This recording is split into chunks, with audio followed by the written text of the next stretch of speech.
ప్రతి వారికి శ్లోకం నోటికి రావాలి, తప్పులు లేకుండా చదవాలి. ఇందులో ఒక గమ్మత్తుంది ఆ శ్లోకంలో. ఆ శ్లోకంలో అక్షరాలు మారాయా వ్యతిరిక్త అర్థాలు వస్తాయి. అందుకని తప్పులు చదవకుండా చక్కగా చదవడం నేర్చుకుని చిన్న చిన్న పిల్లల దగ్గర నుంచి అలవాటు చెయ్యండి.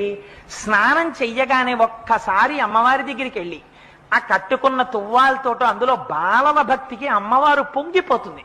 కూర్చుని అమ్మా శరజ్యోత్స్నా సుక్తాం శశియుత జటాజూటమకుటాం వరత్రా సత్రాన స్ఫటిక ఘుటికా పుస్తకరాం సకృన్నత్వా నత్వా కథమివ సతాం సన్నిదదతే మధుక్షీరద్రాక్షా మధురి మధురీణా ఫణితయః అని రోజు అది చదవడం నేర్పండి.